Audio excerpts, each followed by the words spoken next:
Hello everybody, it's Miss Fincham. Today we are continuing Unit 2 by covering topic 1.5, the nitrogen cycle. We will focus on how nitrogen cycles through the Earth's systems. Specifically, we'll be looking at the sinks, sources, and reservoirs of nitrogen and the process that moves nitrogen compounds between those. We will also point out how the nitrogen cycle is different from the carbon cycle. Thanks to Jordan Smeeds for the slides and note outlines that we use in this class. Our objective today is to be able to explain the steps of the sources, sinks, and reservoir interactions in the nitrogen cycle. The skill that we are practicing with the FRQ is going to involve explaining relationships between different characteristics of environmental concepts that are represented visually. We'll continue that focus on visual models like we did with the carbon cycle. Just like with the carbon cycle, the nitrogen cycle is the movement of nitrogen molecules between sources, sinks, and reservoirs. As a reminder, the sources are things or processes that release nitrogen into the atmosphere. Sinks take in increasing amounts of nitrogen. The big key difference between the nitrogen and the carbon cycle is that the nitrogen reserves generally hold nitrogen for a relatively short period of time when compared with the carbon cycle. Think about the fossil fuels in sedimentary rock, like limestone or sandstone, in the carbon cycle that could hold carbon for millions of years. In the nitrogen cycle, most of the reservoirs are going to hold nitrogen for a relatively short period of time. We can look at some examples such as plants or soil or the atmosphere. Plants are only going to hold nitrogen as long as they're alive.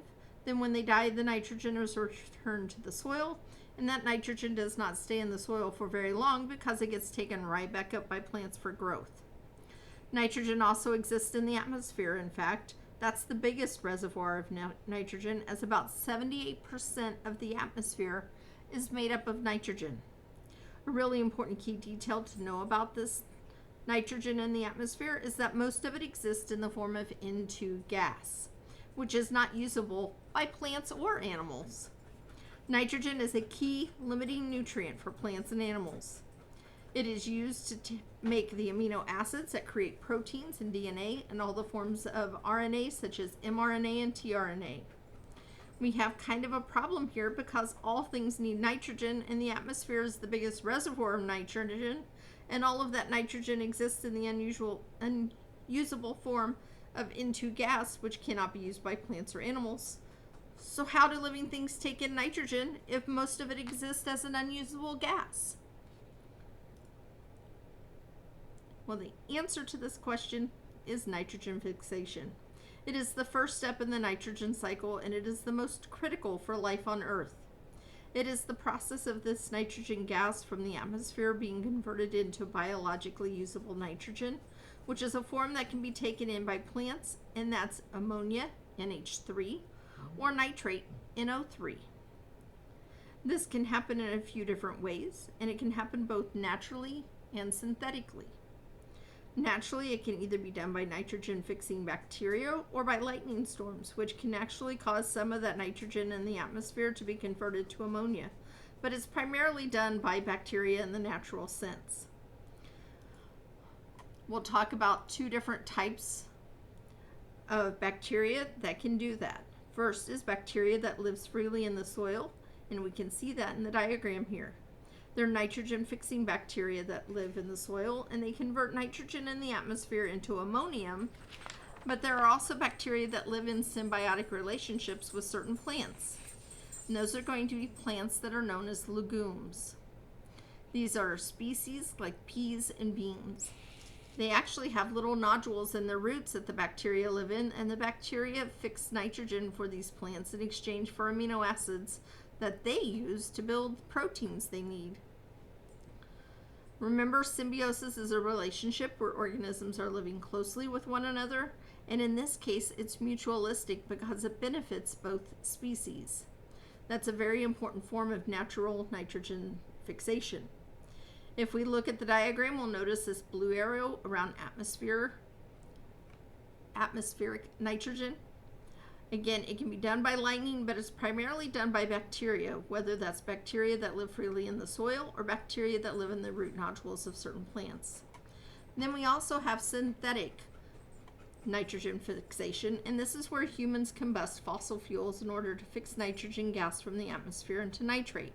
That's NO3. This is very energy intensive, but it allows humans to produce synthetic fertilizers, which contain nitrates, and then we can spread it over our crops to increase our agricultural yields or the amount of food that we produce. If we look at the diagram here, we'll see in red we have this factory to symbolize that this is an industrial process.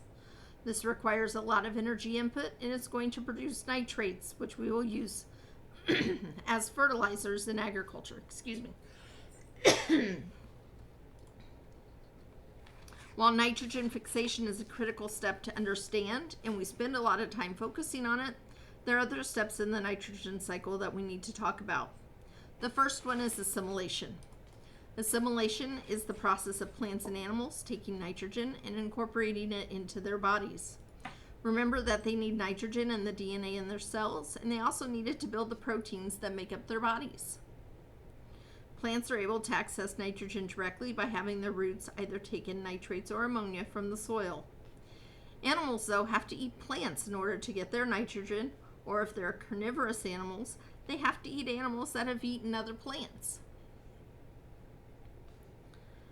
This means that it all starts with plants. They are the key assimilators of nitrogen.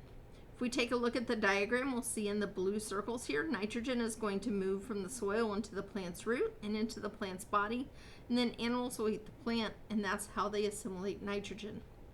Then we have ammonification. Ammonification is kind of the opposite, and that is soil bacteria, microbes, and decomposers are converting waste and dead biomass, so dead organisms, back into ammonia that returns to the soil. Just like in the carbon cycle, we had the cycling of carbon between photosynthesis and respiration. We have something similar in the nitrogen cycle where organisms assimilate or take in nitrogen, but when they die or produce waste, then the bacteria in the soil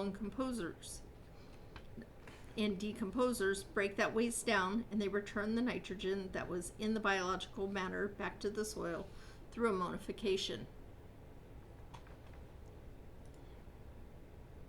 If we look at the circle in green here, we can see again these dead animals that plants or their waste just gets returned to the soil to ammonia by these decomposers and other soil microbes.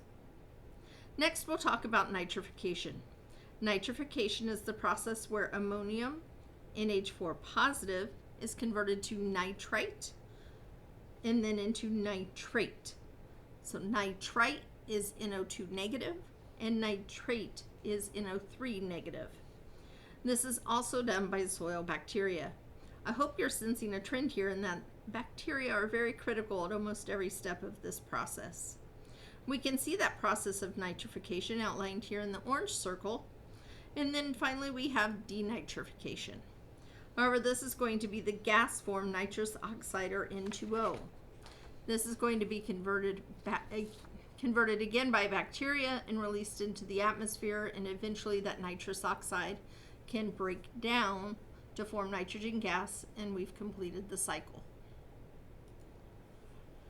Now we'll wrap up by talking about some human impacts on the nitrogen cycle. Humans have an impact on the climate through the nitrogen cycle by the release of nitrous oxide. Nitrous oxide is a greenhouse gas, which means that it traps heat in Earth's atmosphere and warms it up. It's produced by agricultural soils. This means when humans clear land and till the soil to plant the crops. The bacteria in the soil are going to go through denitrification or turn the nitrates in the soil into nitrous oxide. This is especially prevalent when the soil is waterlogged or over-irrigated, and by the growing and production of human food, we contribute to greenhouse gases, particularly nitrous oxide. Then there's ammonia volatilization. This is where excess fertilizer can lead to ammonia gas actually entering the atmosphere. This creates a couple of issues. One is acid rain, and that can create a lot of environmental issues. But there's also a human health consequence in that ammonia gas in the atmosphere can combine with other pollutants and can irritate the respiratory tracts of humans. And it's also just lost nitrogen from the agricultural fields themselves, which results in lost profits for the farmer. Finally, we have the issue of leaching and eutrophication.